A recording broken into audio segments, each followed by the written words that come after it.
satellite town to Leeds, which is where we're all from. I'm referring to the band, obviously you're not from Leeds. Guy came up to me afterwards. The line that repeats in it is, I don't want to live in the country anymore. And he comes up, he goes, that song that Thou does about not wanting to live in country anymore. I said, yeah, did you enjoy it? He goes, no, I didn't. Why don't you fuck off back to where you come from? And I said, well, I've come from Leeds, so I'm going back there now. Don't worry, I'll be out your hair, I've been paid, all's good. And he goes, no, before that. I said, well, I grew up in Stoke, but I moved away from that because it's a terrible place and I don't ever want to go back. And he said, no, before that. And I said, well, I was born in London, but that's where the trail ends, unless you want me to go back up my father's urethra and tubes, back into his testicles, that sort of thing, back into the womb or something, I don't know. And he goes, no, before that. And I was like, well, what do you mean? And he goes, well, you're one of those albinos, aren't you? And like, I used to wear a brimmed hat and like just have a chin strap beard.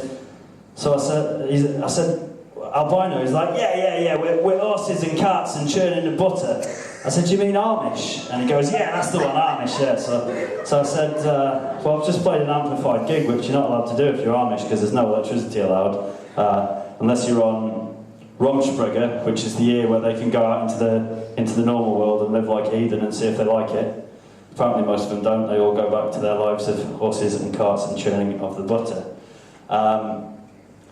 But then he said to me, oh, well, you must be bloody middle class, then you think you're better than everyone else, why don't you F off back to your castle?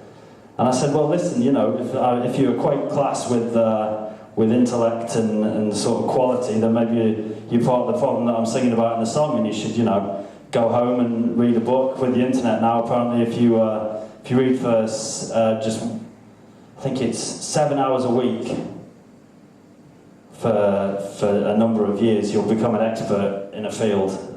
That's a bad statistic because I don't have any of the actual data. But you can go home and Google that yourselves. Case in point, there you go. And they fucking, he looked at me in a way that I knew that he knew that I knew that he knew that I was definitely right. And he just smacked me really hard in the face.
Thanks very much.